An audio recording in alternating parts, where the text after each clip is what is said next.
Hello friends, मैं अंकित कुमार स्वागत करता हूं आपके अपने YouTube channel Kasauli study point में। और हम आपको सॉल्व करा रहे थे यूपीपीएससी 2021 का question paper. UPPSC staff nurse 2021 में जो एग्जाम हुआ था उसी के कुछ क्वेश्चन हम आपके सामने लेकर आए थे। प्रीवियस क्लास में हमने पढ़ा था कि कौन सी वैक्सीन किस रूट से दी जाती है, उसके बारे में हमने पढ़ लिया था। और नेक्स्ट क्वेश्चन हम लेकर आए हैं एपगार स्कोर से। एक क्वेश्चन पूछा गया था, Which one of the following parameter is not included in Apgar score? Apgar score में निम्न में से कौन सा पैरामीटर शामिल नहीं किया जाता है, ये यहां पर पूछा गया था। बहुत ही आसान क्वेश्चन था, बेसिक क्वेश्चन था एपगार स्कोर से। और 4 ऑप्शन आपके सामने थे। ऑप्शन ए था heart rate, option B blood pressure, option C पूछा गया था मसल टोन और ऑप्शन डी था कलर ऑफ द बेबी। तो एपगार स्कोर में कौन सा पैरामीटर शामिल नहीं है, तो इसके लिए सबसे पहले आपको एपगार स्कोर के कंपोनेंट पता होने चाहिए। एपगार स्कोर के कौन कौन से कंपोनेंट होते हैं, कंपोनेंट की अगर बात करें तो एपगार स्कोर के 5 कंपोनेंट होते हैं।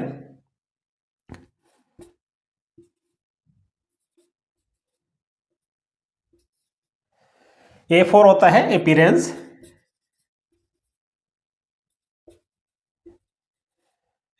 यानी स्किन कलर,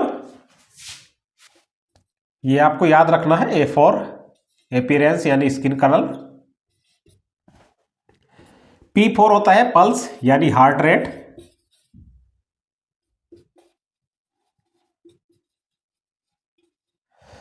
G4 होता है ग्राइमेस,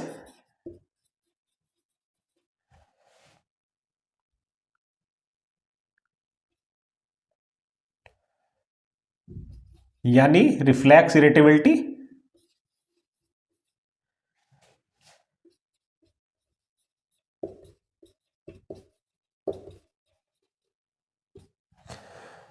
और A4 होता है एक्टिविटी या फिर मसल टोन।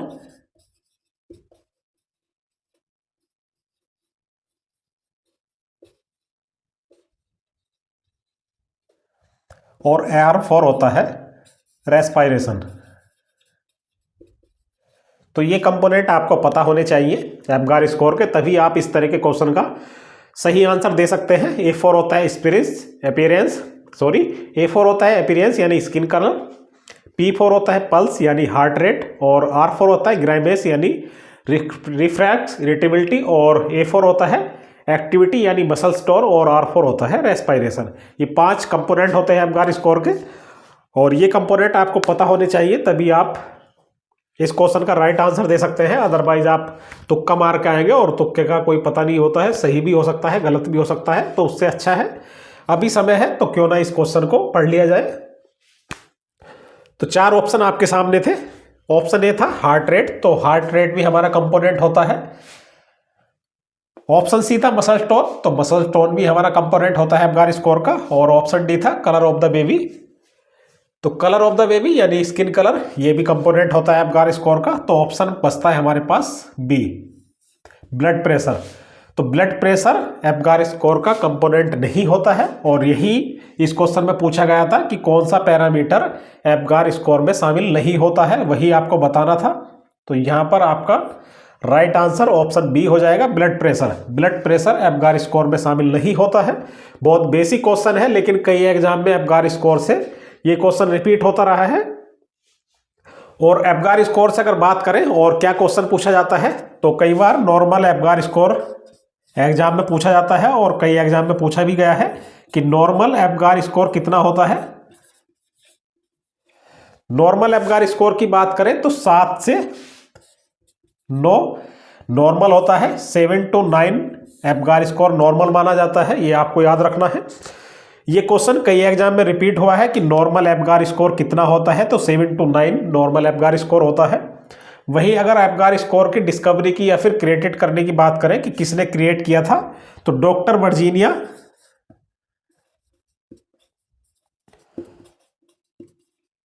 वर्जीनिया एपगार ने एपगार स्कोर को क्रिएट किया था 1952 में। तो ये भी आपको ध्यान रखना है, हो सकता है कि एग्जाम में पूछ लिया जाए कि एपगार स्कोर को किसने क्रिएट किया था, तो ये डॉक्टर वर्जीनिया ने 1952 में क्रिएट किया था। एपगार स्कोर से यही क्वेश्चन बार बार एग्जाम में रिपीट होते रहे तो दो तीन चीज़ें आपको याद होनी चाहिए। एक तो कंपोनेंट, कौन कौन से कंपोनेंट होते हैं।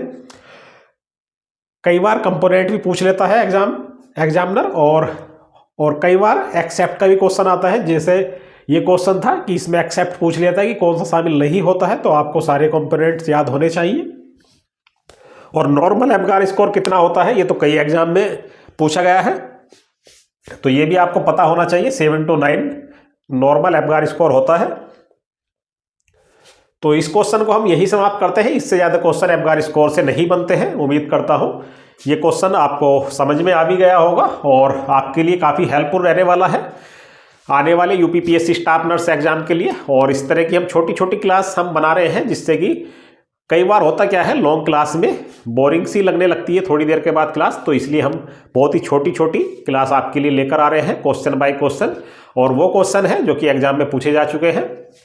उम्मीद करता हूँ ये क्लास आपके लिए काफ़ी हेल्पफुल रहने वाली है आगामी स्टाफ नर्स एग्जाम के लिए। और क्लास को अपने दोस्तों के साथ शेयर भी करते रहें और वीडियो को लाइक करना ना भूलें। और जो लोग चैनल पर नए हैं वो चैनल को सब्सक्राइब अवश्य कर लें। जय हिंद, जय भारत।